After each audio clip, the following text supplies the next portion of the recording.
चीन और पाकिस्तान से बाद में लड़ेंगे, पहले इस साला नेपाल को सबक सिखा दे। दोस्तों एक बार फिर से स्वागत है आपका प्रजापति न्यूज में। दोस्तों भारत और नेपाल के बीच की दोस्ती तो आपने बहुत देखी होगी, तभी तो दोनों देशों के बॉर्डर खुले हुए हैं और बिना किसी पासपोर्ट या वीजा के हम बॉर्डर को क्रॉस कर सकते हैं, जैसे कि नेपाल हमारे देश का हिस्सा हो। अभी तो वहाँ के लोग यहाँ पर काम करने के लिए आते हैं और भारत के लोग नेपाल घूमने फिरने के लिए जाते हैं। लेकिन क्या आपको मालूम है, इन सब के बावजूद भी नेपाल के लोग हम भारतीयों को पसंद नहीं करते।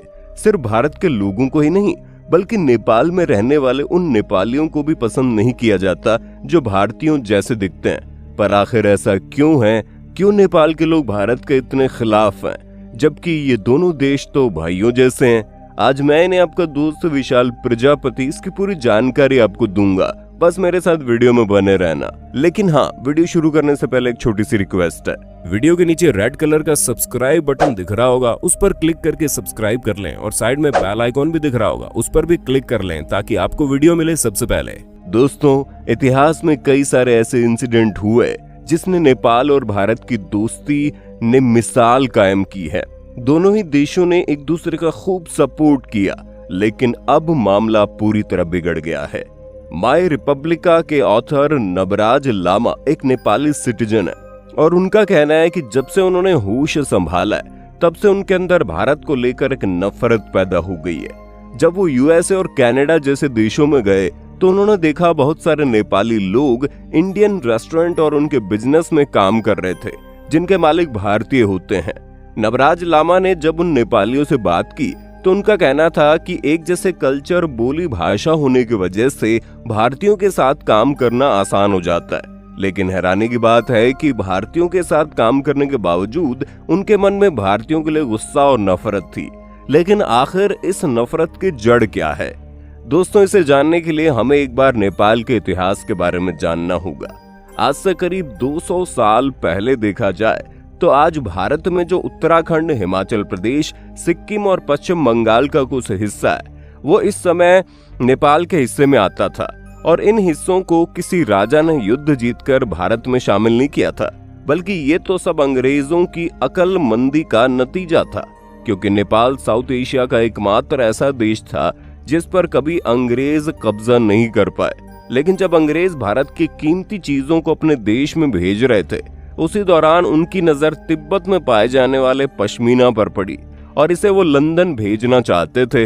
लेकिन समस्या ये थी कि तिब्बत जाने के लिए नेपाल के बीच से गुजरना पड़ता और अब जब अंग्रेजों ने नेपाल जाने की कोशिश की तो वहां उन्हें भारी विरोध का सामना करना पड़ा, जिसकी वजह से नेपाल और ईस्ट इंडिया कंपनी के बीच 2 सालों तक जंग चली।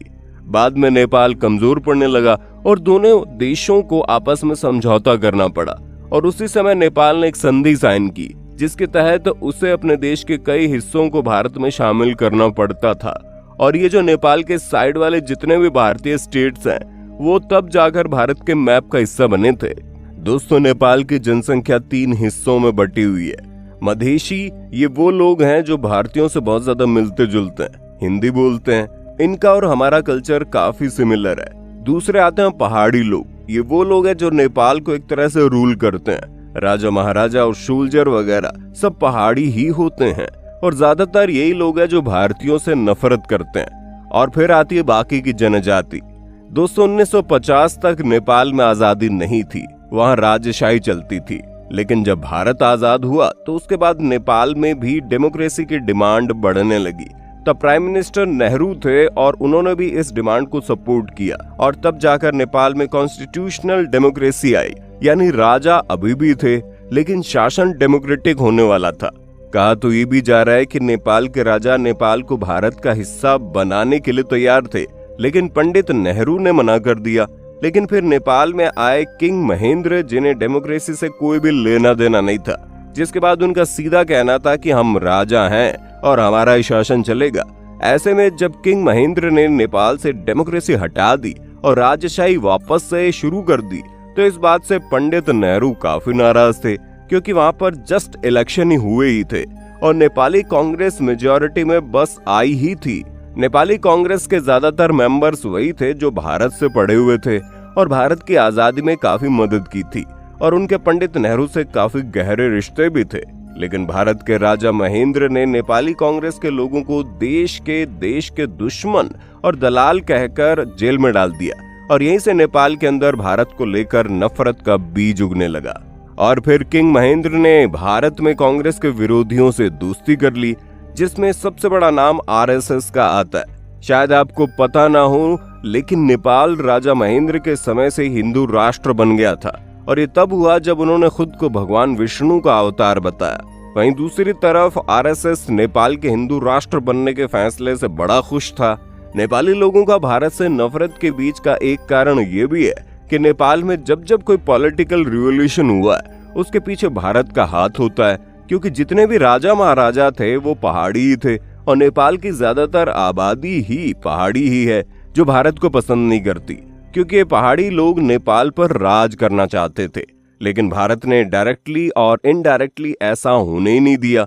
जब नेपाल के लोगों ने डेमोक्रेसी की मांग की और राजशाही को खत्म करना चाहा, तो भारत ने उसका साथ दिया और इसी वजह से नेपाल के जितने भी पहाड़ी लोग थे जो राजशाही के समय बिल्कुल ठाठ से रहते थे, उनकी पावर्स कम हो गई और उनके मन में भारत के लिए नफरत बढ़ती चली गई। वही नफरत आज भी कायम है, जहां नेपाल के ज्यादातर लोग भारत को अपना दुश्मन समझते हैं। उन्हें लगता है कि अगर आज भारत अपनी नाक न घुसाता तो आज भी नेपाल पर अपनी वो मनमानी करते, और ये मेंटेलिटी पहाड़ी लोगों से होते हुए वहां की साधारण जनता तक भी पहुंच गई, क्योंकि जितने भी नेपाली पॉलिटिकल लीडर्स हैं वो सभी भारत से नफरत ही करते हैं और अपनी जनता के दिमाग में भी भारत के खिलाफ कड़वी बातें भरते हैं, जिसका परिणाम आज हम सभी देख सकते हैं कि कैसे नेपाली लोग भले ही मुंह पर भारत के गुणगान गाएं, लेकिन अंदर से उनके मन में भारतीयों के लिए नफरत भरी पड़ी है। तो दोस्तों, अब तो आपको पूरा खेल समझ में आ गया होगा। अब आपका क्या कहना है कमेंट में बताइए, और इसी तरह की वीडियोस को देखते रहने के लिए हमारे चैनल प्रजापति न्यूज को सब्सक्राइब करना न भूलें। धन्यवाद। दोस्तों, आपकी स्क्रीन पे 2 और वीडियोस दिख रही हैं, जिसे देखने के लिए आप इस स्क्रीन पर क्लिक करें। दोनों देखिएगा, बहुत अच्छी वीडियो बनी है।